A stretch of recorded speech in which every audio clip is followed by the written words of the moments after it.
इतने सारे दर्शन हो गए। कुछ लोग कहेंगे हमको तो चेहरा याद भी नहीं है ठाकुर जी का, हम देखे, पहली बार देख रहे होंगे तो याद नहीं होगा ऐसे। पर कोई बात नहीं, आपको ठाकुर जी का चेहरा याद हो या ना हो, पर ठाकुर जी को आपका चेहरा याद है। जनरली हम दर्शन के लिए नहीं जाते, ठाकुर जी हमको देखें इसलिए हम जाते हैं। उनकी दृष्टि में अमृत होता है। कालिया नाग के विष से जब ग्वाल बाल जल पान किए तो सब मूर्छित होके मृत्यु हो गया मानो, पर ठाकुर जी जैसे ही दृष्टि डालते हैं सब वापस जग जाते हैं। सारे सृष्टि ब्रह्मा जी बनाते हैं, जड़ जगत पृथ्वी से लेकर ब्रह्मलोक तक बना तो देते हैं, पर जीव जंतु वृक्ष इत्यादि हिलडुल नहीं रहे, यानी प्राण उसमें नहीं है। केवल भगवान दृष्टि डालते ही सब में प्राण आ जाता है। कृष्ण की दृष्टि में क्या है? प्राण है, अमृत है। इसलिए हम ठाकुर जी के सामने इसलिए जाते हैं कि कृष्ण हम पे दृष्टि डाले। इसलिए हम दामोदर अष्टकम गाते हैं ना, कृपा दृष्टि वृष्ट्याति दीनम बतानो, गाते हैं ना कि कौन सा दृष्टि चाहिए भगवान जी का? कृपा दृष्टि चाहिए। कैसे को सुन रहे? कृपा दृष्टि चाहिए। कृपा दृष्टि अगर मिलेगा तो अमृत की वर्षा होगी। तो हम लोग इतना बद्ध जीव हैं, कष्ट करके आए इतना दूर से, शरीर साथ नहीं देता है, फिर भी भाग दौड़ कर रहे हैं, भीड़ में चल के कैसे कैसे करके ठाकुर जी के सामने पहुंच गए। तो इस हमारा मेहनत को देखकर ठाकुर जी कौन सा दृष्टि करेंगे? कृपा दृष्टि करेंगे। तो कृपा दृष्टि मिल गया तो कृपा हो गया, तो बहुत बड़ी बात है ना। ठाकुर जी अगर केवल एक सेकंड के लिए विचार भी कर दें कि ये बहुत मेहनत किया मेरे लिए, अगर प्रसन्न हो गए तो सब प्राप्त हो जाएगा। इसलिए हम जो भी भक्ति में प्रयास करते हैं, मेहनत करते हैं, उसमें कई बार त्रुटियां हो सकते हैं। नाम जप कर रहे मन कहीं और भाग रहा है ना, पूजा कर रहे हैं पर भूख लग रहा है, ऐसे लगा अरे कब पूजा खत्म होगा, मुझे खाना है। कई बार त्रुटिपूर्ण भक्ति के अंगों को हम करते हैं, पर फिर भी हमारे प्रयास को देखकर ठाकुर जी प्रसन्न हो जाते हैं। प्रयास किए, इसलिए हमको प्रयास छोड़ना नहीं चाहिए। जीवन भर भले गलतियां हो, प्रयास करते रहना चाहिए। तो इस प्रकार से बहुत अच्छा हुआ कि कल दर्शन हो गया। सुबह भी आप राधा श्याम सुंदर कृष्ण बलराम गौर नीता जी का दर्शन किए, प्रभुपाद जी का समाधि दर्शन हुआ, और आज हम आके पहुंचे गोवर्धन की तलहटी में, गिरिराज गोवर्धन जी। गिरिराज गोवर्धन जी कोई साधारण व्यक्ति नहीं है, ये साक्षात भगवान ही है। साक्षात भगवान ही है। किस रूप में है प्रकट? भक्त के रूप में। जैसे चैतन्य महाप्रभु के रूप में कृष्ण आते हैं, वैसे साक्षात भगवान है जो भक्त के रूप में लीलाएं कर रहे हैं। जैसे नारद मुनि भक्त है पर भगवान भी है, चतुर कुमार भक्त है, भगवान भी है, तो वैसे ही गोवर्धन भक्त भी है और भगवान भी है। तो यहाँ आना कोई साधारण बात नहीं है। गिरिराज जी की महिमा तो अपार है। हाँ, अनंत युगों से उनकी पूजा होती रहे, तो इसलिए कोई साधारण नहीं है गिरिराज जी। अगर साधारण होते भी तो लोगों के मन में इतना श्रद्धा कभी जगता नहीं। कितने लोग आते हैं, कम से कम गुरु पूर्णिमा के दिन तो करोड़ों लोग आते होंगे। इतना भीड़, इतना भीड़। जगन्नाथपुरी रथ यात्रा में 30 लाख 40 लाख लोग रहते हैं, और गोवर्धन परिक्रमा गुरु पूर्णिमा के दिन कितने होते हैं? 3-4 करोड़ लोग रहते हैं। यानी जगन्नाथ जी तो भगवान है, पर उनसे भी श्रेष्ठ उनके भक्त है। इतना भीड़, कोई रास्ते में चल भी नहीं पाएंगे, वो इतना भीड़ होता है, और 3 दिन तक रहता है भी। तो ये गिरिराज जी है। एक प्रसंग यही कुसुम सरोवर के पास ही एक यहाँ कोई एक भक्त हमारे पहचान के थे, दिल्ली वाले के। हम परिक्रमा करके थके हुए एक दिन आए यहाँ, तो रात को विश्राम करना था, तो हम लोग आधे नींद में थे क्योंकि रात हो रहा था, 12 बज रहा था। फिर भी वो भक्त बड़े दयावश हमारे पास बैठे और गिरिराज जी की महिमा श्रवण करा रहे थे। हम लोग का सुनने का पूरा इच्छा था नहीं, क्योंकि सब के सब थके हुए हैं, पर वो कह रहे अपने दयावश प्रसन्न होकर कह रहे।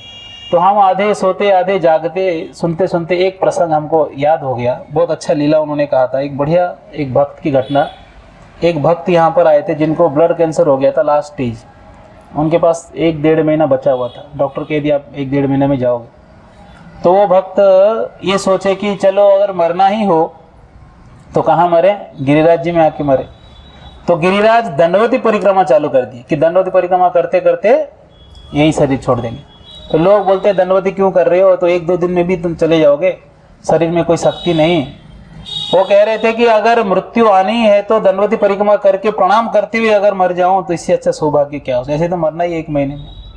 तो इसलिए दंडवती कर लेते हैं। तो दंडवती परिक्रमा किए, जनरली कुछ लोग 7 दिन में करते हैं, कुछ लोग 10 दिन में, कुछ लोग 14 दिन, ऐसे सबका कैपेसिटी के अनुसार करते हैं। तो वो भक्त करते करते 10 दिन से अधिक दंडवती परिक्रमा कर दिए और करके घर चले गए और घर जाके जी रहे हैं और कुछ हो नहीं रहा है। 1 महीना हो गया, 2 महीना, 3 महीना, मर ही रहे, नहीं मर रहे वो। तो सब लोग डॉक्टर के पास लेके गए, रिपोर्ट कराए, कैंसर कुछ था ही नहीं, लास्ट स्टेज चल रहा था, कैंसर ही नहीं था। हाँ बताइए, ये गिरिराज जी के विशेष कृपा है, महिमा है। एक नहीं, अनेकों घटना है। जितने भी लोग कोई भी इच्छा लेकर आते हैं, गिरिराज जी उनकी सारी इच्छाओं को पूर्ण करते हैं, क्योंकि साक्षात भगवान गिरिराज जी के रूप में यहाँ प्रकट हुआ है। तो इसलिए गिरिराज कोई साधारण नहीं है, इसलिए लोगों की श्रद्धा दिन ब दिन बढ़ती है। ऐसा नहीं है भक्त है हरे कृष्णा वाले ही आते हैं, विश्व भर के लोग, कोई पापी हो, कोई भक्त हो, पुण्यात्मा हो, कोई भक्ति नहीं भी करता हो, तो भी गिरिराज जी के पास सब लोग आते हैं। विश्व भर के लोग आते हैं, परिक्रमा करते हैं। किसी को कुछ नहीं पता कृष्ण भगवान है ये भी नहीं पता, तो भी वो गिरिराज परिक्रमा के लिए आते हैं। इतना श्रद्धा है लोगों का। तो इसलिए उस श्रद्धा का रेसिप्रोकेशन होता है, आदान प्रदान भगवान करते हैं। तो यहाँ पर हम लोग आए हैं, परिक्रमा करेंगे। प्रसंग आप लोग सुने होंगे पहले भी। ये गिरिराज जी कहाँ से आए? गोलोक वृंदावन से आए, बैकुंठ से। यहाँ के नहीं है ये। यमुना जी, यहाँ पर जो वन है, 12 वन है, और यहाँ गोवर्धन जी हैं। ये जो भी लीला स्थल ये कहाँ से आते हैं? भगवान के धाम से, बैकुंठ से आते हैं। जब श्रीमती राधा रानी जी को कृष्ण भगवान बोलते हैं, सुन रहे हैं आप लोग ना, कृष्ण भगवान बोलते हैं चलिए हम भौम वृंदावन, यानी यहाँ भूमंडल में चलते हैं और यहाँ जाकर लीलाएं करते हैं, क्योंकि भगवान को आना ही है लीला करने के लिए, द्वापर युग में आना था। तो श्रीमती राधा रानी कहते हैं कि जहाँ वृंदावन नहीं है, जहाँ गोवर्धन नहीं, जहाँ यमुना जी नहीं, मैं वहाँ नहीं जाऊंगी, श्रीमती राधा रानी कहते हैं। तो भगवान बोलते कोई बात नहीं, भेज देते हैं सबको। तो पहले पूरे 12 वन को भेजते हैं, यमुना जी को भेजते हैं, गिरिराज जी को भी भेजते हैं। देखिए, धाम से जब भी कोई वस्तु यहाँ आते हैं ना, कोई व्यक्ति आते हैं, तो आने के लिए डिसाइड तो वहाँ होता है कि इनको आना है, पर लीलाएं भिन्न भिन्न प्रकार की लीलाएं होते हैं, उस माध्यम से आते हैं। जैसे भगवान की बांसुरी नित्य है, पर यहाँ कुछ और माध्यम से आया। भगवान की मोरपंख नित्य है, यहाँ कुछ और कारण से आता है। तो सब नित्य होने पर भी यहाँ कुछ ना कुछ लीलाओं के माध्यम से पास में आते हैं। श्रीमती राधा रानी साथ में रहते हैं वहाँ गोलोक वृंदावन, पर यहाँ पर कैसे आए हैं? जैसे वृषभानु के घर में आकर किस अलग अलग प्रकार से वो भगवान के पास पहुँचते हैं। तो गिरिराज जी का प्राकट्य जो है वो गोलोक वृंदावन में हुआ था। ठाकुर जी भगवान गोविंद गोलोक वृंदावन में अपने वाम अंग से श्रीमती राधा रानी को प्रकट करते हैं, और राइट साइड किसको प्रकट करते हैं? बलराम जी को। इसलिए कृष्ण बलराम में कोई भेद नहीं, राधा कृष्ण में भी कोई भेद नहीं। कृष्ण वही राधा है, वही कृष्ण है, एक ही है दोनों। कृष्ण ही राधा रानी बनते हैं, कृष्ण ही बलराम जी बनते हैं। दोनों अंगों से दो व्यक्ति को प्रकट करते लीलाओं के लिए। तो राधा रानी प्रकट होकर ललिता विशाखा के रूप में राधा रानी विस्तार करते हैं। इसलिए जितने गोपियां हैं ये श्रीमती राधा रानी के ही रूप है, इनको अलग नहीं मानना चाहिए। और यही श्रीमती राधा रानी बैकुंठ जगत में लक्ष्मी के रूप में आते हैं, अनंत कोटि लक्ष्मी बनते हैं। वही लक्ष्मी जी इस भौतिक दुनिया में दुर्गा जी के रूप में प्रकट होते हैं। इसलिए शक्ति तत्व जो भी हम देखते हैं सबका ओरिजिन कौन है? श्रीमती राधा रानी। और भगवान विष्णु और अनेक अवतार जितने देखते हैं इनका सब रूट कौन है? कृष्ण है। ये तत्व ज्ञान होना चाहिए, नहीं तो हम भ्रमित हो जाएंगे। हम सोचेंगे ये अलग व्यक्ति है, ये अलग व्यक्ति, इनका दुनिया अलग है। ऐसा नहीं है, सब एक ही है। सब कुछ जो देख रहे हैं आप, जो नहीं भी देख रहे हैं, सब कुछ कृष्ण से उत्पन्न हुआ है। तो भगवान इसलिए कहते हैं ना कि हम मैं सबका प्रभु हूँ, अहम सर्वस्य प्रभु। सब कुछ जो आप देखते हैं सब कुछ मैं उन सबका प्रभु हूँ। तो भगवान श्रीमती राधा रानी को प्रकट करने के बाद श्रीमती राधा रानी लीलाएं करने के लिए विस्तार करते हैं अपने आप को। फिर कृष्ण को कहते हैं कि आप ऐसे स्थान बनाइए जिस स्थान में हम अच्छे से और लीलाएं कर सकते हैं। एक अच्छा ऐसा स्थान हो जहाँ लीला हो, भ्रमण हो, रमण हो, ऐसे बहुत सुंदर स्थान चाहिए। तो ठाकुर जी ने अपने हृदय से किनको प्रकट किए? गिरिराज जी को। गिरिराज जी उनके हृदय से प्रकट होकर बाहर पर्वत के रूप में प्रकट होते हैं, और प्रकट होकर इतना विस्तार करते हैं, अपने आप को इतना विस्तार करते हैं, आप उसके साइज सुनेंगे तो घबरा जाएंगे, विश्वास भी नहीं करेंगे ऐसे साइज हो सकता है। उनका जो लंबाई था ऐसे वो था 50 करोड़ योजन गोलक वृंदावन, और उनके जो चौड़ाई है वो 1 लाख योजन, और उनके हाइट भी कुछ 20 करोड़ योजन ऐसे बताया गया। इतना बड़ा गोवर्धन, और विस्तार हो रहे वो बंद ही नहीं हो रहे, इतना विस्तार हो रहे। तो भगवान देख रहे हैं तो रुक ही नहीं रहे। तो ठाकुर जी उनके ऊपर हाथ रख के कह रहे हैं गोवर्धन रुक जाओ, कितना बढ़ोगे। और तो गोवर्धन रुक जाते हैं। ये गोवर्धन जी भगवान के हृदय से प्रकट होकर विस्तार हो रहे, अपने आप को इतना विशाल स्वरूप में उन्होंने परिणित कर दिया। तो उन्हीं के तलहटी में वही गोवर्धन यहाँ आए हैं छोटा बनकर, ताकि हमको दिख जाए। इतना बड़ा बनेंगे तो हम देख भी नहीं पाएंगे, परिक्रमा तो दूर की बात। हाँ, परिक्रमा कर सकते हैं क्या 50 करोड़ योजन? हाँ, नहीं कर सकते, बहुत छोटा बन गया यहाँ पर कि परिक्रमा हो जाए। तो उन्हीं के तलहटी में कुसुम सरोवर है। कुसुम सरोवर इतना सुंदर रमणीय स्थान है, आज भी है। आज आपको सड़क यहाँ पर गंदगी दिखता होगा हमारे दृष्टि से, क्योंकि हम जड़ दुनिया में हैं। इसी जगह पे इसी समय पे वो दिव्य स्थान भी है जहाँ इतना बहुत सारे पुष्प फल इत्यादि है, सुंदर जगह है, कुंड है, और आज भी श्री राधा कृष्ण जी का लीला यहाँ पर चलता है। और ये वही स्थान है जहाँ नारद मुनि आके प्रार्थना करते हैं कि हे भगवान जी मुझे भी रास लीला में भाग लेना है। महादेव जी प्रार्थना करते हैं मुझे रास लीला में भाग लेना है।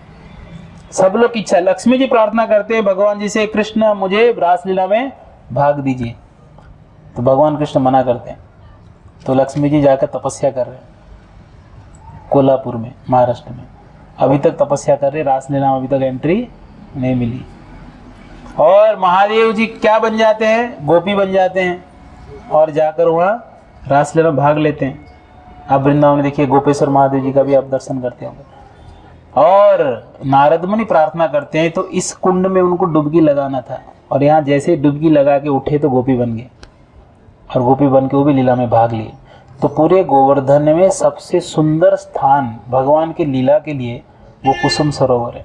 अभी भी लीलाएं होते हैं, पर हमारे दृष्टि से तो ऐसे ही दिखता है, गंदगी दिखती। यमुना जी के जल जो है देखने में तो कैसा है? काला है ना, गटर आते हैं वहाँ पर, बहुत सारी चीज गंदगी।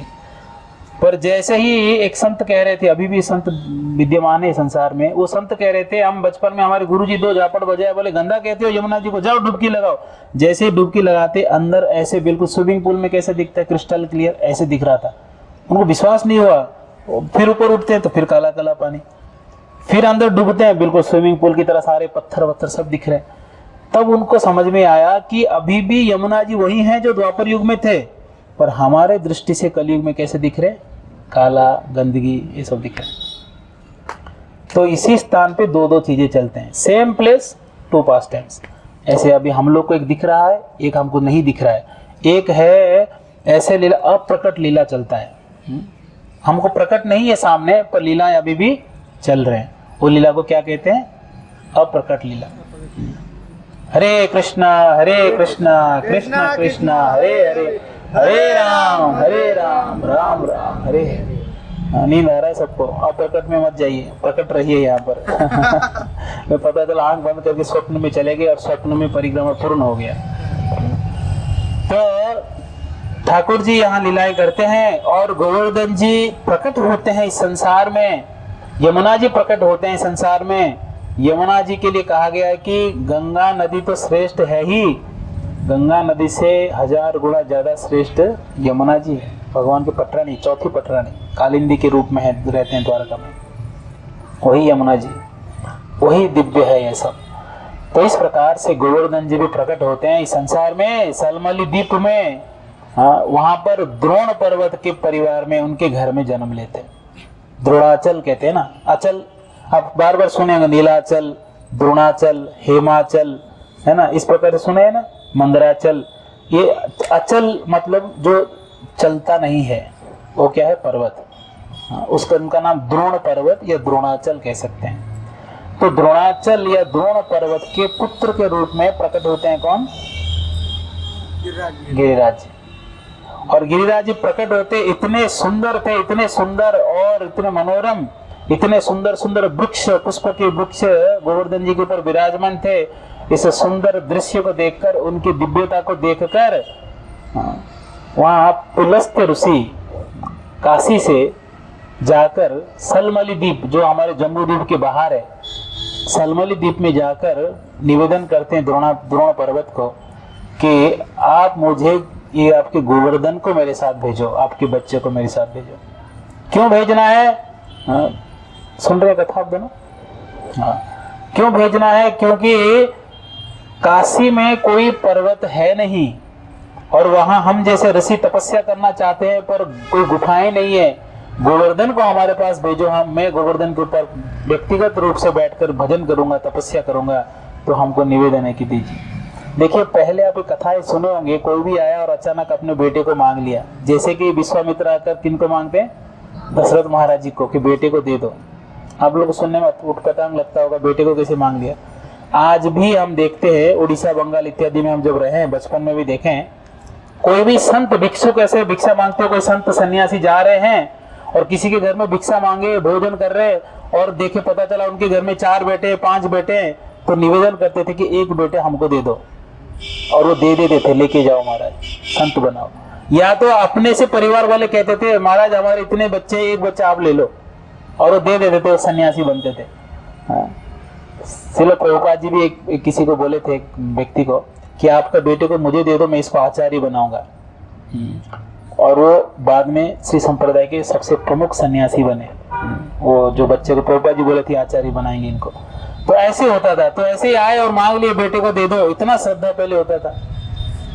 तो इस प्रकार से गोवर्धन पर्वत को जब देने के लिए तैयार हो गए, इस सोचकर कि अगर मैं इस ऋषि को नहीं दूं, पुलस्त ऋषि अगर मुझे श्राप दे दिए तो नुकसान ज्यादा हो जाएगा, इसलिए श्राप देने से पहले दे देना चाहिए। विश्वामित्र मुनि को भी दशरथ महाराज मना क्यों नहीं कर पाए? क्योंकि वशिष्ठ मुनि कह दिए अगर ये श्राप दे दें तो समस्या बढ़ सकती है, इसलिए दे दो, कुछ नहीं होगा। ये आपको लगता है आपका बच्चा है, पर ये कौन है? भगवान है। और दे दिया उनको, और असुरों को मारना था, वो तो लीलाएं करना था उनको। तो इस प्रकार से गोवर्धन जी को द्रोणाचार्य द्रोण पर्वत कहते हैं कि हे ऋषि, मैं देना तो चाहता नहीं, पर आप श्राप दे देंगे इसलिए मैं दे रहा हूं, लेके जाइए आप मेरे बच्चे को। तो गोवर्धन खुश इसलिए थे क्योंकि गोवर्धन को पता था कि मुझे ब्रज में रहना है, काशी नहीं जाना है, उनको पहले से पता था। अच्छा है कि मैं अभी भारतवर्ष आ रहा हूँ, सलमली द्वीप जो है दूर है, भारतवर्ष आना था, एक बहाना मिल गया। और पुलस्त ऋषि जो है पर्वत को अपने हाथ में उठाते हैं, और उठाते जब लेके आ रहे थे तो गोवर्धन जी कहते हैं कि ऋषि जी बर, ये बात जान लीजिए, एक शर्त है मेरा, अगर रास्ते में कहीं रख दिए तो दोबारा वहां से उठने वाला नहीं, इसलिए एक बार में जहां पहुंचाना है पहुंचा दो। और जैसे उड़ के आ रहे थे ऋषि, तो धीरे धीरे धीरे जो है अपना वजन बढ़ा दिए, इतना भारी हो गई, ऋषि थक गए। और ऋषि उड़ते हुए आ रहे थे और नीचे यहाँ पर रख के, इसी स्थान पे रख कर ऋषि जो है लघु शंका इत्यादि जाकर जैसे ही आते स्नान करके, तो गोवर्धन उठते नहीं इसी स्थान पे। तो पुलस्त ऋषि बोलते हैं गोवर्धन उठ जाओ और चलो मेरे साथ काशी, और अभी अपना वजन मत बढ़ाना, भारी मत बन जाना। गोवर्धन जी कहते हैं आप भूल रहे महाराज, मैं क्या बोला था कि जहां उतर गया वहां से उठूंगा नहीं, इसलिए आपने मेरे को यहाँ रख दिया, मैं नहीं उठूंगा यहाँ से। तो क्रोध में पुलस्त ऋषि श्राप देते हैं कि आप हर साल राई के बराबर आपका साइज क्या होगा? घट जाएगा। तो इसलिए हमको अभी साइज बहुत छोटा दिख रहा है। जिस दिन धरती से गोवर्धन लुप्त हो जाएंगे, जिस दिन यमुना जी सूख जाएंगे, जिस दिन गंगा नदी सूख जाएगी, तब से कलयुग के प्रकोप जो है कलयुग का बढ़ जाएगा। अभी भी प्रकोप बढ़ा हुआ ही है और बढ़ जाएगा, इतना ज्यादा बढ़ जाएगा कि लोग जो है बच्चे को जन्म देंगे खाने के लिए, और सबका हाइट छोटा छोटा हो जाएगा, ये स्पीकर के हाइट के हो जाएंगे, सब छोटे छोटे हो जाएंगे। ऐसे भी लोगों का हाइट अभी कम हो रहा है ना, बहुत छोटे छोटे हैं, तो इतने छोटे हो जाएंगे, ऐसे हालत हो जाएगा। तो इसलिए हमारे ऊपर कृपा है कि हम गिरिराज जी का दर्शन कर रहे हैं, परिक्रमा कर रहे हैं। उससे बड़ी कृपा है कि हमको मालूम है इनके महात्म्य क्या है, कम से कम सुन पा रहे हैं, समझ पा रहे हैं कि इनका महात्म्य क्या है। कई लोग आते तो हैं पर लोगों को पता नहीं गिरिराज जी कितने महान है, पर कम से कम हमको तो शास्त्रों से पता चलता है कि गिरिराज जी कितने महान है। तो इसलिए केवल देखना नहीं, सुनना वास्तविक देखना है। कानों से देखना चाहिए, आंखों से देखेंगे तो क्या दिखेगा? कई लोग तो यहाँ ऐसे भी लोग आ जाते हैं जो गाना बजाते हुए जाते हैं परिक्रमा, रात को देखेंगे स्पीकर लगा के। कई लोग स्मोकिंग करते हुए जाते हैं, कई लोग पान खाते हुए जाते हैं, लोगों को पता ही नहीं है। जब जो समझता है तो वो जानता है कैसे परिक्रमा करना, किस भाव से करना चाहिए। तो इस प्रकार से गिरिराज जी यहाँ आ गए। और एक प्रसंग इसमें एक और एक प्रसंग आता है गोवर्धन जी के बारे में, कि एक बार जब प्रभु रामचंद्र जी लंका के लिए पुल बना रहे थे, ब्रिज, और वो बनाने के लिए जब अलग अलग पर्वतों को उठा कर लाके सब समुद्र में डाल रहे थे, हनुमान जी को भेजे थे, जाओ उत्तर में जाओ और जितने भी जहाँ पर्वत उठा के लाओ। तो हनुमान जी जाकर गिरिराज जी को उठाकर लेके आ रहे थे, और गिरिराज जी को उठा के ला रहे थे। गिरिराज जी तो उठा नहीं सकते गिरिराज जी को कोई, पर गिरिराज जी को ये कहे थे हनुमान जी कि आप चलो मेरे साथ, प्रभु रामचंद्र जी की सेवा में आपको लगाना है। तो गोवर्धन जी खुश होकर उठ गए थे, कोई बात नहीं, अगर राम जी की सेवा में हो तो मैं उठ जाता हूँ। और चले जाते, और जब उड़ाकर लेके आते हनुमान जी, तो इसी स्थान पे जब आ रहे हैं तब तक आकाशवाणी होता है कि गोवर्धन को यहीं छोड़ दो, क्योंकि अभी ब्रिज बन चुकी है। तो हनुमान जी यहीं उतार देते। तो गोवर्धन जी को क्रोध आता है। गोवर्धन जी बोलते, हनुमान श्राप दे दूंगा मैं तुमको, मुझे ये बोला भगवान की सेवा करना है और लाके बीच रास्ते में छोड़ रहा है। हाँ। तो हनुमान जी बोलते हैं कि बात तो सही है, आप भक्त है, आपको सेवा चाहिए था, मैंने सेवा नहीं दे पा रहा हूँ, तो मैं रुको प्रभु रामचंद्र जी से बात करके आता हूँ। तो उड़ के जाते, प्रभु रामचंद्र जी से पूछते हैं। तो राम जी कहते हैं गोवर्धन को बताओ कि वो जहाँ उतरे हैं वो ब्रज है, और मैं द्वापर युग में आकर वहां पर लीला करूंगा, मैं बोला उनके ऊपर खेलूंगा, उनको उठाऊंगा अपने हाथ से। तब जाके जब हनुमान जी कहते हैं, गोवर्धन जी प्रसन्न होकर यहाँ पर विराजते। तो एक प्रसंग ये भी आता है शास्त्रों में। तो जो भी है, जिस भी प्रसंग से आए, पर यहाँ गिरिराज जी हमारे पास हैं। आज गिरिराज जी यहाँ प्रकट होते हैं, और इस गिरिराज की तलहटी में भगवान श्री कृष्ण अनेकों लीलाएं करते हैं। ये धरती भी अपने आप को भाग्यशाली मानती है, क्योंकि इसमें भगवान चलते हैं। भगवान के चरण रज प्राप्त करने के लिए ऋषि मुनि हजारों लाखों साल तपस्या करते हैं, पर भगवान का दर्शन नहीं हो पाता। पर ये भूमि का भाग्य देखो कि भूमि में जब भगवान चलते हैं तो भूदेवी प्रसन्न हो जाती है। जैसे कि भगवान की स्मृति से हम भी प्रसन्न होते हैं, हमारा रोमांच कंपा शुरू होता है, रोंगटे खड़े हो जाते हैं ना, ज्यादा प्रसन्न होते हैं तो। रोंगटे खड़े हो रहे हैं सब, क्या सो रहे हैं सब? जागो जागो सब, जीव जागो। तो रोंगटे खड़े हो जाते हैं। तो वैसे भगवान के उपस्थिति में, भगवान के चरण स्पर्श में भूदेवी के रोंगटे खड़े होते थे। तो इस प्रकार से भूदेवी प्रसन्न को स्तुति भी करते हैं बाद में। तो यहाँ भगवान लीलाएं करते हैं। गिरिराज जी पे बहुत लीलाएं की, गोचारण लीला खास करके अनेकों बार उन्होंने गोचारण लीला यहाँ पर की। तो एक बार की बात है, गोचारण लीला के समय नंद महाराज और सारे जो ब्रजवासी हैं वो सब लोग मिलकर एक दिन एक बड़ा त्योहार मना रहे थे। बहुत बड़ा उत्सव, भव्य रूप से उत्सव का तैयारी, यज्ञ का तैयारी हो रहा था। वो यज्ञ किसके लिए था? इंद्रदेव, देवी देवताओं को खुश करना था। क्यों खुश करना है? अगर इंद्र प्रसन्न हो जाएंगे तो वर्षा होगी, वर्षा होगी तो हम जीवन जी सकते हैं। पर उनको ये बात का ज्ञान नहीं था कि देवी देवताओं की पूजा करने की कोई आवश्यकता नहीं है। देव देवता हैं, सम्माननीय हैं, आदर करना चाहिए, उनको पूजा करने की आवश्यकता नहीं है। क्यों नहीं है? भगवान जो लॉजिक देते हैं वो लॉजिक ठीक नहीं है, पर भगवान वहाँ देते हैं क्योंकि उनको कुछ और ठीक सिखाना था। भगवान कह रहे हैं कि आप अपना कर्म करो तो परिणाम तो मिलेगा ही, आपको पूजा करने का क्या जरूरत है? आप अच्छा कर्म करो, वर्षा अपने आप होगी, आपको इंद्र को पूजने का जरूरत नहीं है। इंद्र को ड्यूटी मिला हुआ है, ठाकुर जी ने ड्यूटी दिया है, उसको वर्षा करना ही तो करना ही है। आप उनको पूजा करो या ना करो, समय पे उनको वर्षा करनी। ये फिलोसफी देते हैं जो सही नहीं है। सही है भी नहीं भी, सही इसलिए है क्योंकि कर्म से ही फल मिलते हैं, और सही इसलिए नहीं है क्योंकि हर चीज कर्म पे निर्भर नहीं होता है, भगवान का भी इंटरफेरेंस उसमें रहता है। तो इसलिए भगवान इस प्रकार से कहकर उनको इंद्र पूजा रोक लगाते हैं। इंद्र जैसे देवताओं को पूजा क्यों करते हो? भगवान को क्या सिखाना था वास्तव में कि इंद्र इत्यादि देवी देवताओं को ड्यूटी दिया गया है। जैसे कि सूर्य देव का ड्यूटी क्या है? प्रकाश देना। मान लो इस विश्व ब्रह्मांड को अगर आप एक गवर्नमेंट के रूप में अगर मानोगे तो उसमें अलग अलग मिनिस्टर होते हैं ना। ऐसे बिजली विभाग किस कौन से मिनिस्टर को मिला है? सूर्य भगवान को मिला। और एजुकेशन डिपार्टमेंट किसको दिए भगवान ने? माता सरस्वती को दिए। कंस्ट्रक्शन इत्यादि किसको दिए? विश्वकर्मा है, एक इंजीनियर है, और मेन कौन है हेड? ब्रह्मा जी। तोड़ फोड़ करना हो तो, डिमोलिश करना हो, डिस्ट्रक्शन महादेव जी को दिए प्रलय करने के लिए। और लॉ एंड जस्टिस किसके हाथ में दिए? शनि। हाँ, यमराज। लॉ एंड जस्टिस किसके हाथ में? यमराज। जो डिसाइड करते हैं कि आप कहाँ जाना है आपको। हाँ, और डिपार्टमेंट एक है म्युनिसिपैलिटी, किसके हाथ में? किसको पता है म्युनिसिपैलिटी किसके हाथ? गीता कोड सेटल नहीं किया आप लोग? उसमें वो बताया तो था म्युनिसिपैलिटी किसके हाथ में? इंद्रदेव। इंद्रदेव वर्षा के माध्यम से पूरे के पूरे वातावरण को क्या करते हैं? साफ करते हैं, और वाटर सप्लाई भी हो जाता है, पानी भी आ जाता है और सफाई भी हो जाती है। ऐसे। और पुलिस डिपार्टमेंट किसके हाथ में है? गणेश जी, विघ्नहर्ता। और आर्मी कमांडर कौन है? कार्तिकेय, आर्मी चीफ है।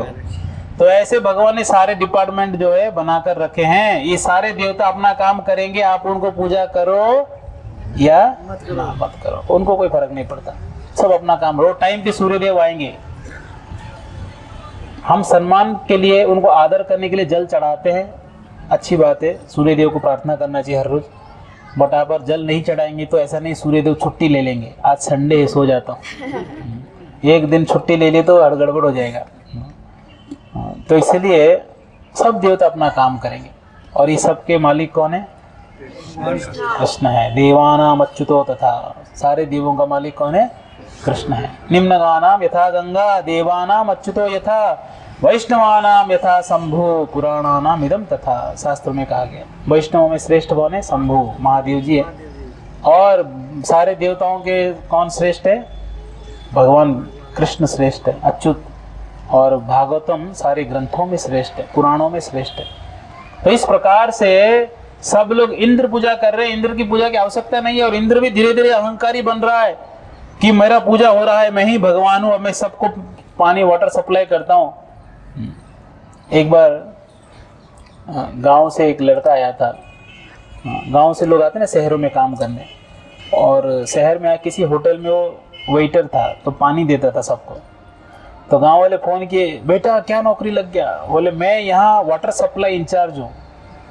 अब उनको लगा कहीं सरकारी ऑफिसर होगा कुछ और कर क्या रहा था? वो पानी सप्लाई कर रहा था होटल में। तो वैसे इंद्र देव को काम दिया गया कि वर्षा करो, और इंद्र सोच रहे मैं वाटर सप्लाई इंचार्ज हूँ। तो भगवान बोलते इसको बताता हूँ ये कौन है। तो भगवान से इसका अहंकार तोड़ना जरूरी है। भगवान जो है ना, हमारे सारे गलतियों को क्षमा कर देते हैं, बड़े से बड़े पाप भी क्षमा कर सकते हैं, पर अहंकार को क्षमा नहीं करते। इसलिए अहंकार भगवान के सामने नहीं चलता। कहते हैं कि अगर कोई राजा है और उसका मुकुट, किरीट अगर ठाकुर जी के सामने नहीं झुक पा रहा है, तो वो किरीट नहीं, वो पर्वत है उसके लिए। वो पर्वत के समान बोझ बन जाता है, और उसका जो शरीर है चलता फिरता मुर्दा है। इसलिए भक्तों, अगर कोई भक्ति नहीं भी हो रही है, ऐसा अगर हमारा मन बन गया, माला ही नहीं हो रहा है, जब पढ़ाई नहीं हो रहा है, कुछ नहीं हो रहा है, कम से कम भगवान के सामने प्रणाम कर लेना चाहिए। भगवान खुश हो जाएंगे। प्रणाम कर लो, चरणामृत ले लो, उससे खुश हो जाएंगे। कम से कम प्रणाम तो करना चाहिए। तो ठाकुर जी के सामने अहंकार नहीं चलता। एक बार गरुड़ जी को अहंकार हो गया कि मेरे से ज्यादा तेज कौन जा सकता है। गरुड़ बोलने से पहले मैं पहुंच जाता हूँ, करोड़ों हजारों लाखों किलोमीटर पहुंच जाता हूँ।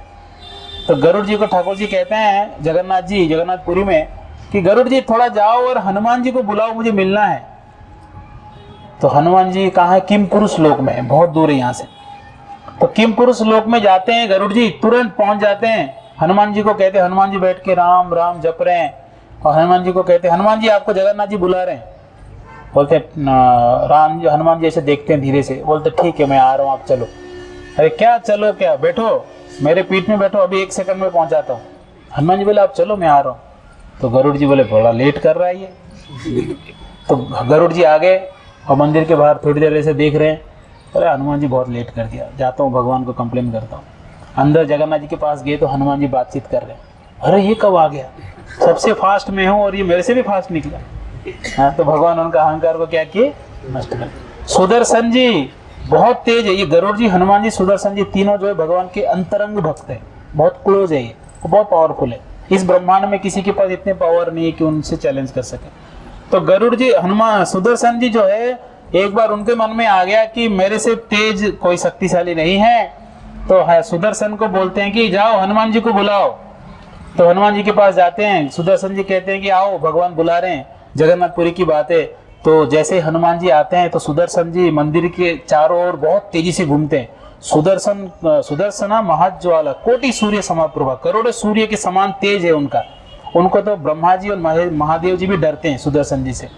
तो वो ऐसे घूम रहे थे। तो हनुमान जी बोले खुद ही बुलाया और खुद ही अंदर जाने नहीं दे रहे।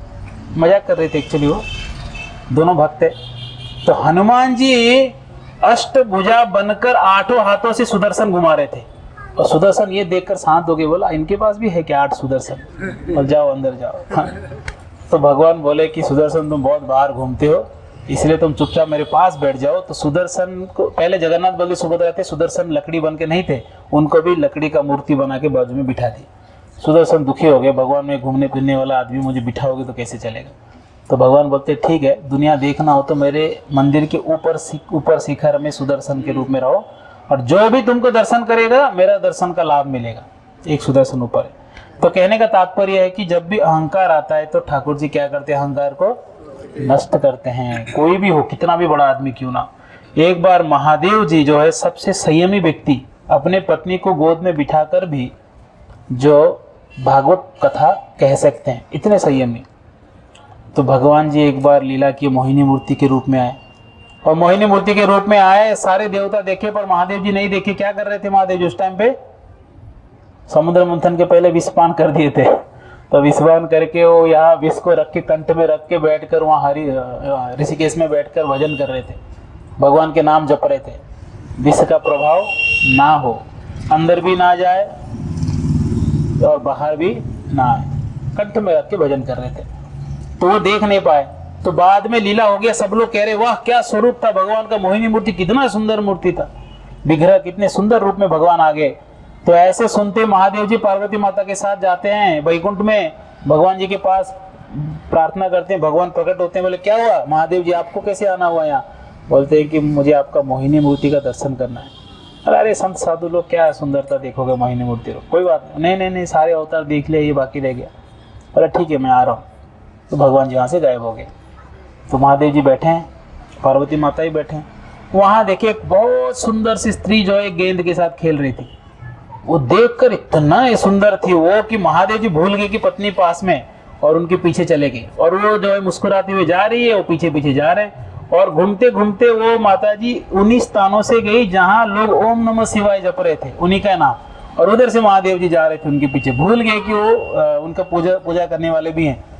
तो वहाँ महादेव जी खैर बाद में पता चल गया ठाकुर जी स्वयं ऐसे लीलाएं किए, तो प्रसन्न हो गए कि मैं भगवान से हारा, किसी और से नहीं। तो कहने का तात्पर्य जहाँ जहाँ ठाकुर जी को लगता है अहंकार तोड़ना है तो इस प्रकार से क्या करते हैं, तोड़ देते हैं, नष्ट करते हैं। इसलिए अहंकार, भक्ति जो करना चाहते हैं उसको अहंकार सूट नहीं करता है। एक ही अहंकार होना चाहिए, मैं कृष्ण भक्त हूँ, यही अहंकार होना चाहिए। उससे बढ़िया अहंकार क्या है, मैं इस्कॉन से जुड़ा हुआ हूँ, लेकिन वो अहंकार होना चाहिए। क्योंकि कई लोग हैं यहाँ वहाँ भटकते हैं और ऐसे ऐसे गुरुओं के शरण में जाते हैं जो खुद जो है कोई संप्रदाय से नहीं होते हैं, कोई ज्ञान नहीं, भाव में आकर एक संप्रदाय चालू कर दिए, कुछ भी उत्पटांग बोलते हैं, नियम कानून का ठिकाना नहीं है, प्रामाणिक नहीं होते हैं, और सेल्फ मेड गुरु होते हैं, खुद भजन किए और गुरु बन गए, कोई अपने सर पे गुरु नहीं होता है। तो ऐसे कहीं ना कहीं फंसते हैं लोग। तो हम कितने सौभाग्यशाली एक ऐसे जगह हैं कि जहाँ प्रभुपाद जी प्रामाणिक ज्ञान को हमको देते हैं, हम सही रास्ते में जा सकते हैं। और ये ऐसे संस्था है जहाँ जुड़ते ही हम धीरे धीरे धीरे धीरे अग्रसर भगवान की ओर करते ही अनुभव कर सकते हैं। और जैसे कि आज शकुंतला माता जी आज बोल दिए महाराज जी को, प्रभु जी ने ये छोड़ दिए, वो छोड़ दिए, बोल रहे थे ना आप, सब छोड़ दिए। कैसे संभव हुआ? प्रभुपाद जी से जुड़ गए, प्रभुपाद जी का ग्रंथ पढ़िए, कथा सुनिए, नाम जप करिए, सब छूट जाता है अपने आप। जो छोड़ने के लिए कई साल लग जाते हैं, बड़े आराम से छूट जाते हैं, क्योंकि आप सही जगह जुड़ गए, सही हॉस्पिटल में हैं तो ट्रीटमेंट होगा ही, ट्रीटमेंट तो होना ही है। तो इस प्रकार से अहंकार को नष्ट करने इंद्र का भगवान जो है उनको इस प्रकार से इस लीला में क्या किए, शामिल करते हैं। कोई पूजा मत करो इंद्र का। सब लोग पूछे ठीक है कृष्णा, नंद महाराज जी को बोलते हैं बाबा क्या कर रहे हो आप सुबह सुबह? और इतने सुंदर थे कृष्ण की उनके बातों को कोई मना नहीं कर सकता।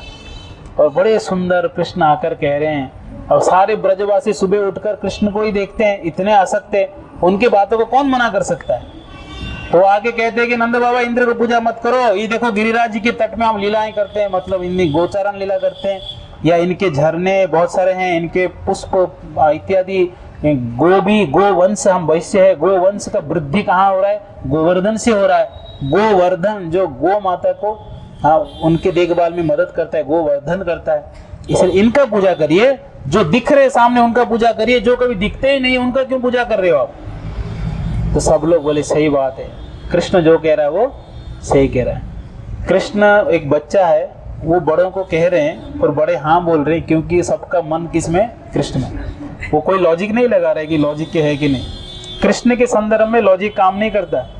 हाँ बोलोगे अरे मेरे मन में बैठ नहीं रहा है, हमारा मन इतना दूषित है और इतना छोटा है कि भगवान इसमें कभी बैठ नहीं सकते, इसलिए आप आउट ऑफ द बॉक्स सोचना ही पड़ेगा। नहीं सोच पा रहे तो जस्ट फॉलो करना चाहिए, जो कृष्ण बोलते हैं वो सही है। इसलिए कभी भी स्पेकुलेट करके कृष्ण को समझने के प्रयास करेंगे, कभी समझ ही नहीं पाएंगे कृष्ण कौन है। अद्भुत है बहुत कृष्ण, कोई मना ही नहीं किया, कोई बात नहीं, गोवर्धन का पूजा हो जाए आज। बोले ठीक है, गोवर्धन का पूजा करते हैं। सब लोग जो है बड़े बड़े बर्तनों में पर्वत की समान चावल, दाल, पूरी, सब्जी इत्यादि, खीर वगैरह, ऐसा लग रहा है मानो दूसरे बड़े बड़े पर्वत और बड़े बड़े कुंड बन गए, दाल की कुंड, खीर के कुंड बन गए। ऐसे भोग लगाने के लिए सब एक जगह रखे, सब खूब कीर्तन किए और गिरिराज जी को अर्पण करते हैं और प्रार्थना करते हैं कि हे गिरिराज जी आइए और भोग स्वीकार करिए।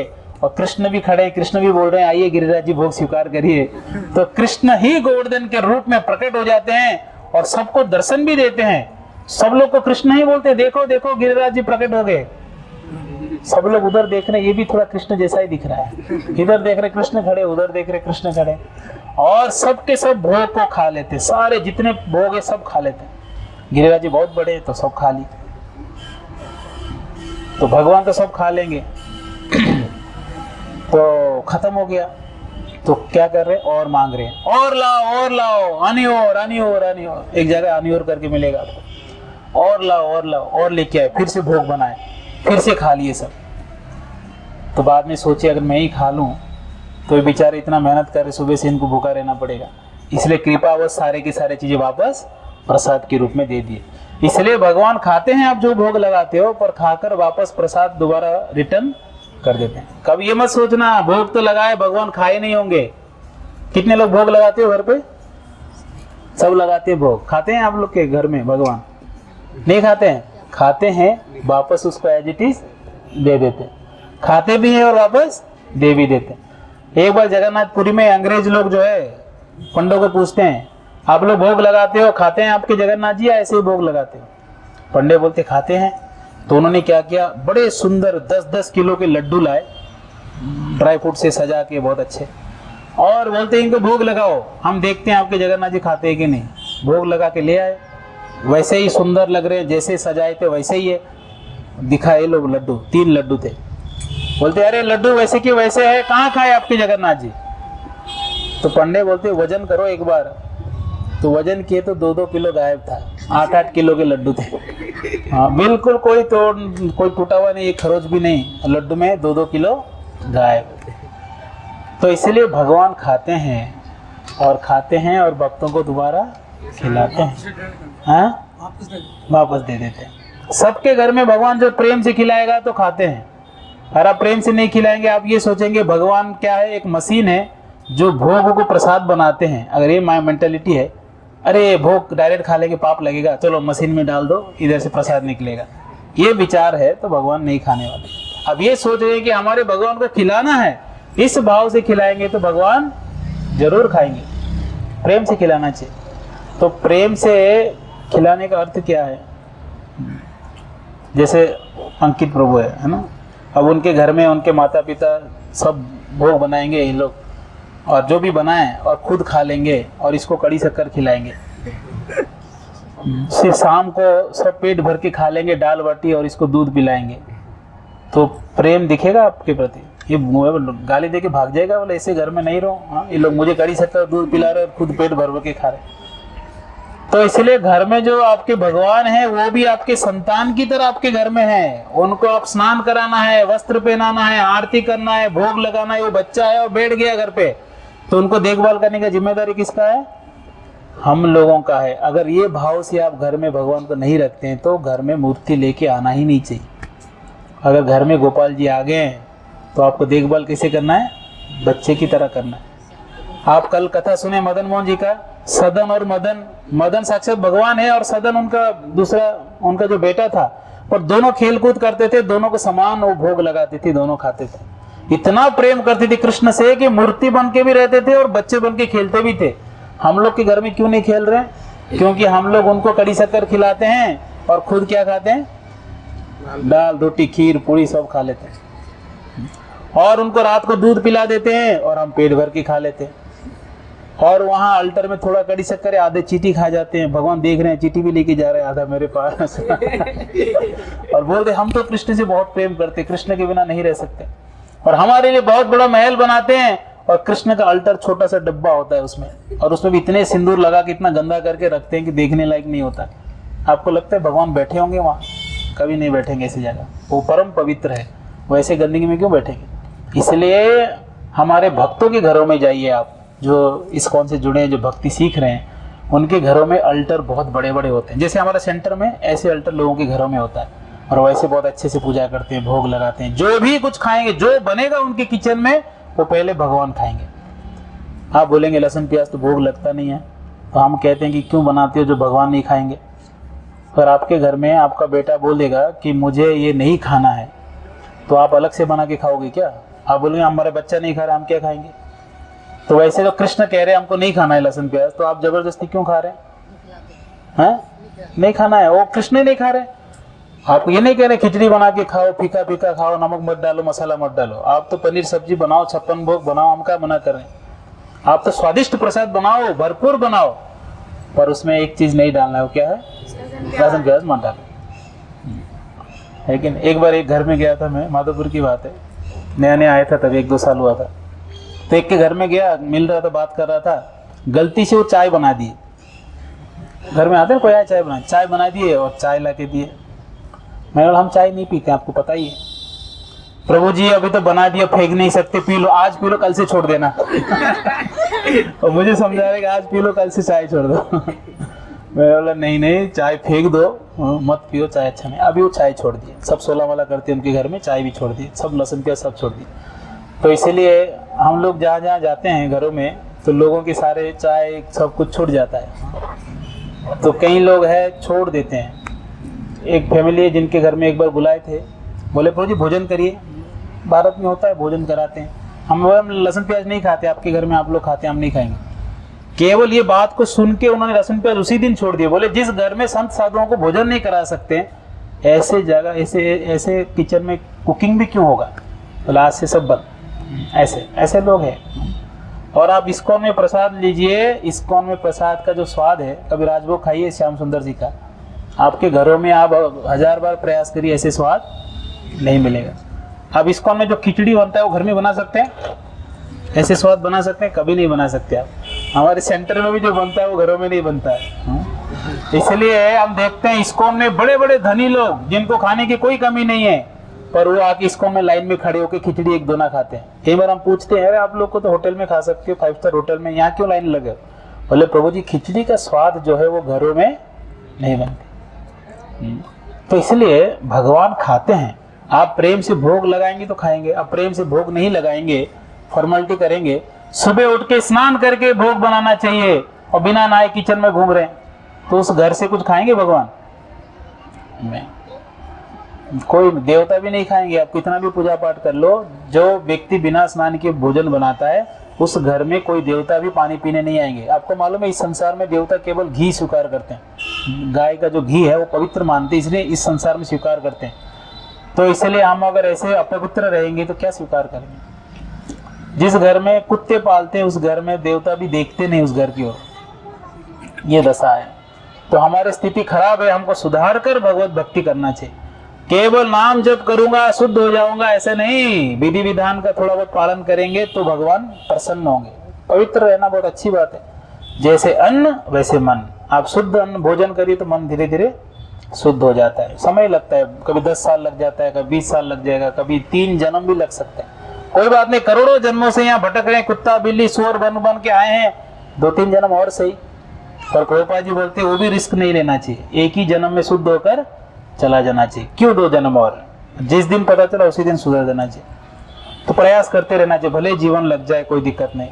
तो यहाँ गिरिराज गोवर्धन जी सब खा रहे हैं, जो भी भोग लग रहा है सब खा लिए और दोबारा वापस सारे चीजें अर्पण भी वापस दे दिए, खाओ आप लोग। तो सब लोग पहले ब्राह्मणों को खिलाते हैं, है ना, फिर बच्चे महिलाएं सबको खिलाते हुए सब लोग खाते हैं और सब लोग परिक्रमा भी करते हैं।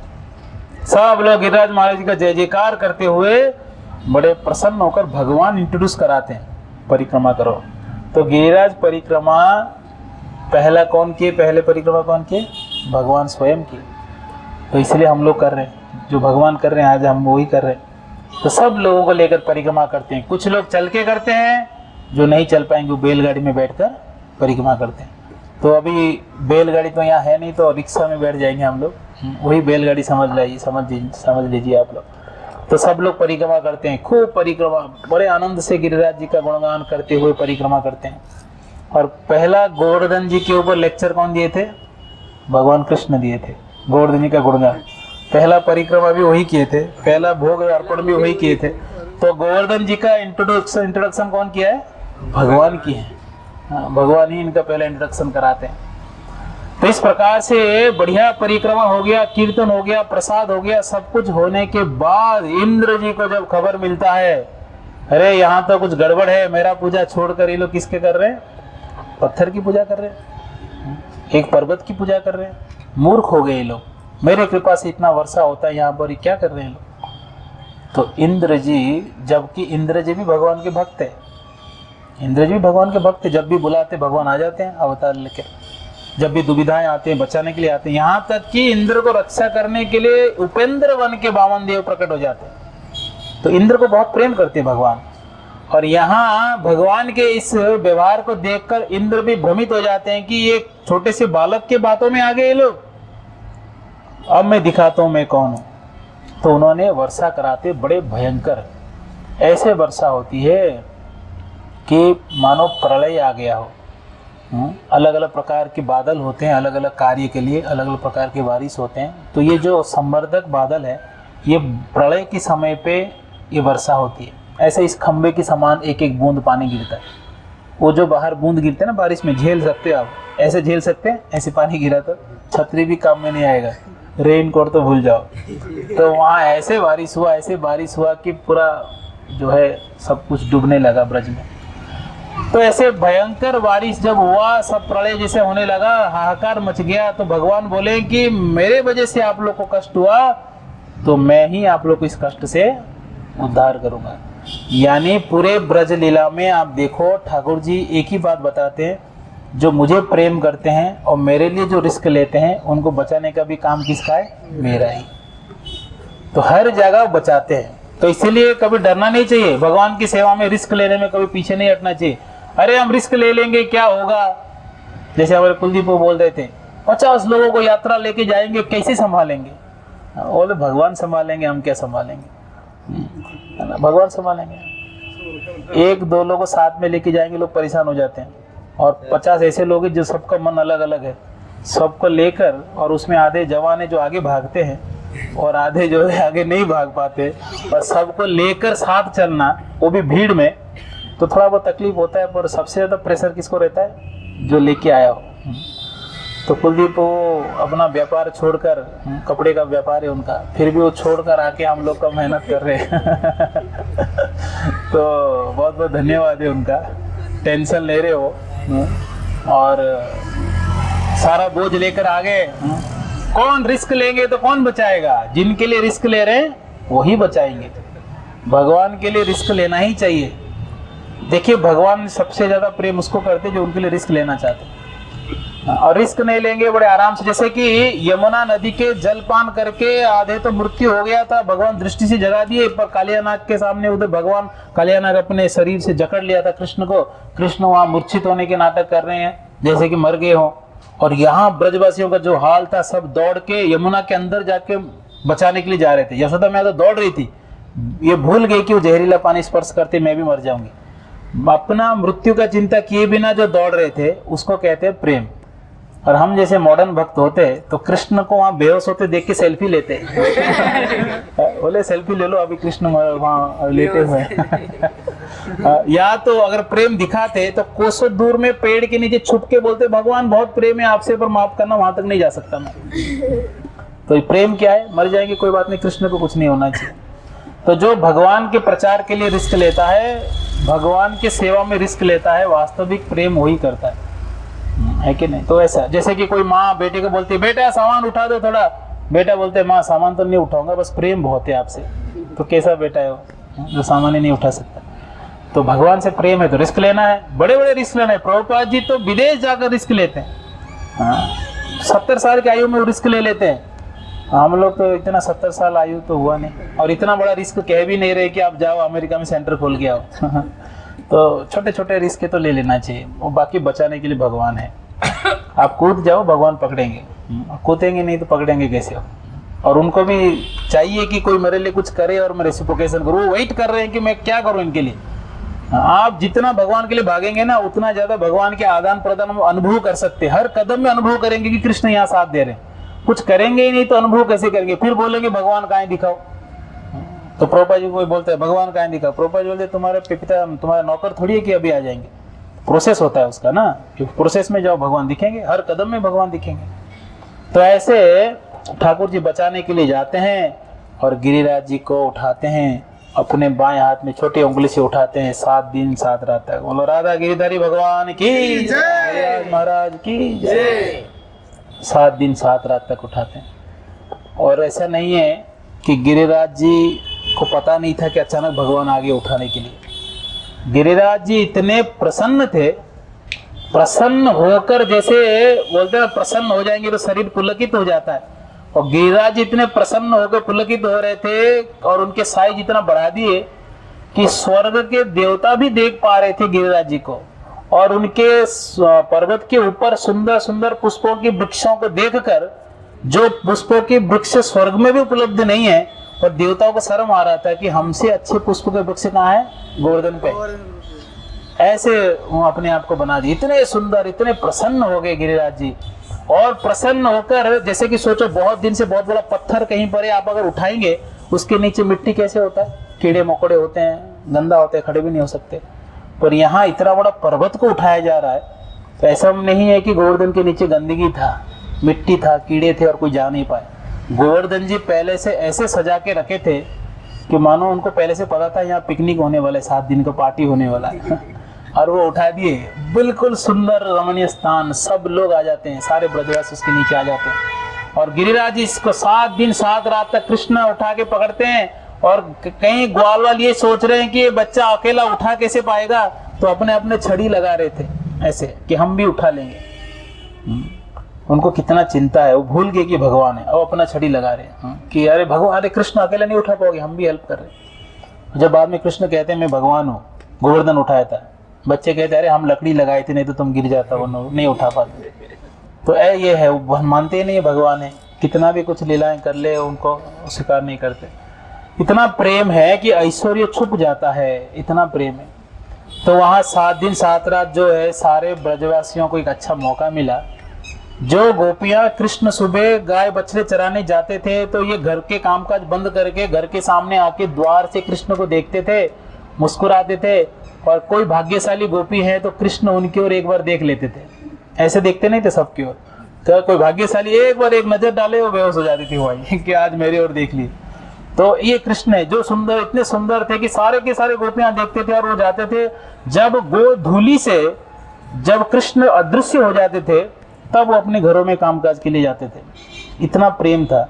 और देखने को मिलता था एक बार, फिर शाम को आते हैं तो एक बार, और रात भर बच्चे बोलते थे कृष्ण ये किए, कृष्ण वो किए, यही स्मरण में रहते थे। पर यहाँ तो 7 दिन तक कोई रेस्ट्रिक्शन नहीं, कोई किसी को मना भी नहीं करेगा मत देखो, क्योंकि काम क्या है और कोई काम थोड़ी है कोई घर का काम काज नहीं, कुछ नहीं, एक ही काम है, कृष्ण को देखना है बस, भरपूर देखो। 7 दिन तक कृष्ण को देख रहे हैं, बस ऐसे ही देख रहे हैं, और कृष्ण सबको देख रहे हैं। तो इसलिए कृष्ण को देखने की लालसा भी बहुत बड़ी भक्ति है। आप सब भगवान कृष्ण बलराम के पास गए आज सुबह, कितने देर तक देखे कृष्ण को? आप वहाँ 1 घंटे भी खड़े हो जाए ना तो भी मन नहीं भरेगा। 1 घंटे खड़े हो जाए, कभी देखिए खाली टाइम पे जाइए, हम जब भी आते आधा 1 घंटा भी खड़े हो जाए, कभी ऐसा लगता नहीं, ऐसा लगता है अभी 2 मिनट खड़े थे बस। ऐसे देखने की लालसा होना चाहिए, भगवान को दर्शन करने की लालसा होना चाहिए, भगवान की सुंदरता को देखना चाहिए। और कोई भक्ति हो ना है, सुंदरता को देखिए, इतने सुंदर है भगवान। देखिए भगवान कृष्ण बलराम यहाँ खड़े हैं वृंदावन में, ये मत समझिए वो मूर्ति है, वो साक्षात भगवान है। प्रभुपाद जी कहते हैं मैं यहाँ कृष्ण बलराम बिठा रहा हूँ, जिसको जो भी कुछ मांग रहा है इनको मांगो ये दे देंगे। कृष्ण बलराम साक्षात बैठे वहाँ। और अगर वो भगवान नहीं होते, आप लोग कहेंगे आप इस्कॉन वाले कृष्ण के बारे में बोलते हो इसलिए आप भाव दिखाते हो, प्रेम दिखाते हो, पर हम तो भौतिकवादी है, तो हम कैसे प्रेम दिखाएंगे? और मैं सही कह रहा हूँ, मैं कितने बार यात्रा लाया हूँ, जो बिल्कुल भक्त नहीं, इस्कॉन जानते ही नहीं है, ऐसे एक बार एक यूथ कुछ युवकों को लेके गया था सवाई माधोपुर से, जो कभी इस्कॉन गए ही नहीं, कोई मंदिर कोई विग्रह को देखे ही नहीं कभी। वो जैसे ही आए कृष्ण भगवान के सामने खड़े होकर रो रहे। मैंने कहा रो क्यों रहे हो, आप तो कृष्ण के बारे में सुने नहीं अभी तक? बोले पता नहीं, कृष्ण के बारे में सुना नहीं, मुझे विश्वास भी इतना नहीं है भगवान पे, पर इनको देख के रोना क्यों आ रहा है? क्यों रोना आ रहा है? जैसे कोई बच्चा अपने पिताजी से खो गया हो, अचानक मिलता है तो रोना आ जाता है ना, वैसे सारे जीव कृष्ण के हैं, वो भूल चुके हैं, दूर हो चुके हैं, और जैसे ही आते हैं भगवान के पास, भले उनको आइडिया नहीं था कि कृष्ण कौन है, देखते ही उनको रोना आ जाता है। ये चीजें आर्टिफिशियल नहीं है, जबरदस्ती कोई किसी को रुला नहीं रहा है, वो व्यक्ति भगवान को मान भी नहीं रहा था, तो कृष्ण के सामने आते रोने लगा। इसलिए आज देश विदेश से लोग आके कीर्तन करके नाच रहे हैं। देखिए आप इस्कॉन में विदेश से लोग आते हैं, ऐसे नहीं सारे भक्त आते हैं, कई लोग ऐसे ही टूर में आते हैं, और इस्कॉन में आते हैं, कीर्तन से उठ नहीं पाते हैं, दर्शन करके आंख को अलग ही नहीं कर सकते। आपको ग्लानि होगा, अगर एक विग्रह से दूसरे विग्रह जाओगे तो आपको दुख होगा कि मैं यहाँ से जा रहा हूँ। गौर निताई से आप कृष्ण बलराम आएंगे, दुख होगा कि इनको क्यों छोड़ रहा हूँ। कृष्ण बलराम से राधा श्याम सुंदर जाएंगे तो दुख होगा कि इनको क्यों छोड़ रहा हूँ। हो रहा है कि नहीं ऐसा? कितने सुंदर है भगवान, क्योंकि हम सब वास्तविक से उनसे जुड़े हुए हैं, इसलिए वो प्रेम है। तो यहाँ सब लोग 7 दिन 7 रात तक भगवान जी का दर्शन कर रहे हैं, और इंद्र वर्षा करते जा रहे हैं। तो भगवान जी बचा लिए उनको, और वहां पर जितने जल बाहर गिर रहा था, कितना प्रलय का जल, मतलब मानो डूबी चुका था ऑलरेडी ब्रज। तो अगस्त्य मुनि जो एक बार महादेव जी को पार्वती माता कहते हैं कि मुझे वैष्णव सेवा करना है, भोजन कराना है, तो महादेव जी कहते हैं कि भोजन कराओ, पर वैष्णव को भोजन करा नहीं सकते अब, क्योंकि वो ज्यादा खाते हैं, वैष्णव निश्चिंत होते हैं, तो उनको इतना भी खिलाओ खा लेंगे, आप नहीं कर पाओगे सेवा ढंग से। बोलते नहीं वैष्णव सेवा करना है, बुलाइए। अगस्त्य मुनि को बुलाते हैं और भोजन कराते हैं, भोजन कराते जा रहे, अगस्त्य मुनि खाते जा रहे, दिन भर खा रहे, उठ ही नहीं रहे, इतना भोजन कराए परेशान हो गए, बोलते कि कैसे खिलाऊं, महादेव जी को कहते हैं उठ ही नहीं रहे। तो भगवान को प्रार्थना करते हैं, भगवान कृष्ण बालक के रूप में आते हैं, ब्राह्मण बालक के रूप में, और बैठकर भोजन करते हैं, तुरंत जो है पत्तल फोल्ड कर देते, हो गया। अगस्त्य मुनि सोचते हैं बाजू में बच्चा खा लिया तो मैं क्या बैठ के खाऊं, वो भी फोल्ड करते। तब वहाँ भगवान जी कहते हैं खा तो लिया, अभी पानी मत मांग लेना, इतना पानी पिला नहीं पाएंगे, इसलिए मैं खिलाऊंगा, द्वापर युग में मैं पिलाऊंगा पानी। तो अगस्त्य मुनि का सेवा क्या था, जो प्रलय के जल आ रहा था उसको पीने के काम किसको दे दिए थे? अगस्त्य मुनि को, सारा पानी वो पी रहे थे।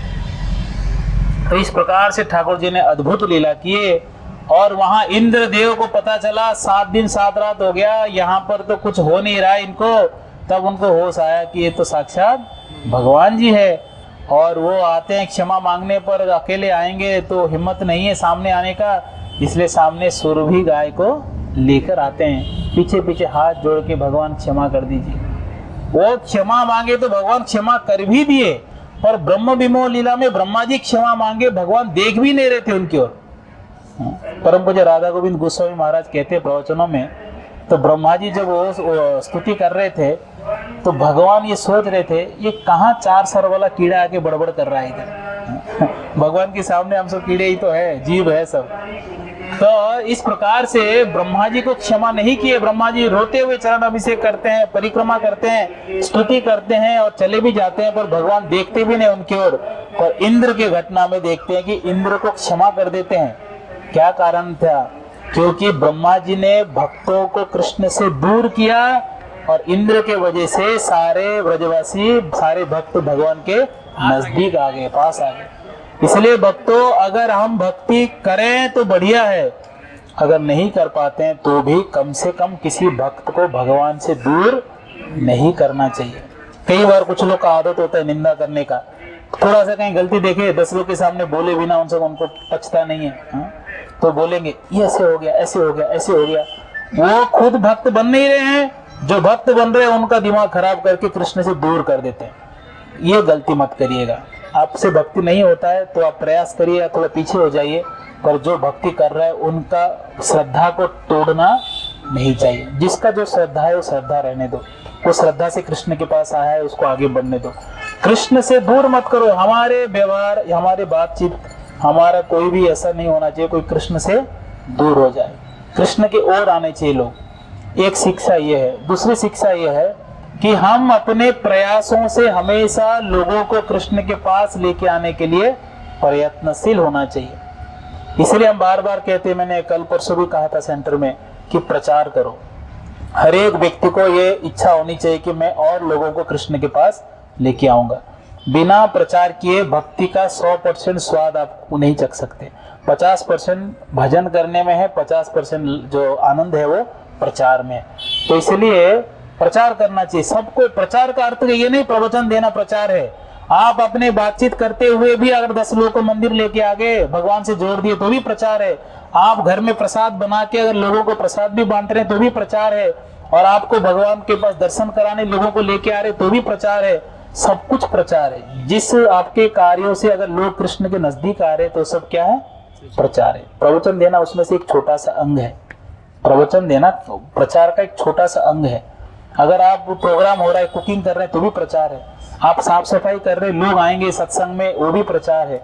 सब कुछ प्रचार है। अगर आप कृष्ण के लिए कर रहे हैं, लोगों को कृष्ण के पास लाने के लिए कर रहे हो तो। इसलिए लोग डरते हैं, हम कैसे प्रचार करेंगे, हम तो मूर्ख है। हाँ, तो प्रभुपाद जी कहते हैं मूर्ख हैं ठीक है, पर आगे बढ़ने के लिए भी तो कुछ करना चाहिए। मूर्ख ही बने रहेंगे तो कैसे होगा। इसलिए भक्तों, जो संपत्ति हमारे पास है, हमको मिला है कृष्ण भक्ति, उसको बांटने की हमको हमेशा इच्छा होना चाहिए। ये 10 लोगों को और बांटा जाए, 10 लोगों को और जोड़ा जाए। हर रोज आपको ये प्रयास करना चाहिए कि मैं किसी ना किसी एक को कृष्ण के बारे में बताऊंगा। हर हफ्ते आपको ये विचार करना चाहिए कि इस हफ्ते में मैंने कितने लोगों को कृष्ण से जोड़ा। हाँ, कितने लोगों को मैं हरे कृष्णा माला जप कराया, मैंने भगवान के लिए क्या सेवा किया। भगवान मेरे लिए सब कुछ कर दिए हैं। श्रील प्रभुपाद जी, इस्कॉन संस्था हमारे लिए बहुत कुछ किया है, हम बदले में उनके लिए क्या किए, हमको पूछना चाहिए अपने आप को। ऐसे पूछेंगे तो हम कुछ ना कुछ प्रचार करेंगे। तो और लोगों को जोड़िए। इंद्र ने क्या किया, सारे ब्रजवासियों को एक जगह कर दिए, तो भगवान क्षमा कर दिए। हाँ, इंद्र अभिषेक करते हैं, भगवान को प्रार्थना करते हैं, तो गोविंद कुंड रास्ते में आएगा, दर्शन करके आचमन करते हुए चलेंगे। वहाँ भगवान के चरण चिन्ह इत्यादि भी आपको मिलेंगे।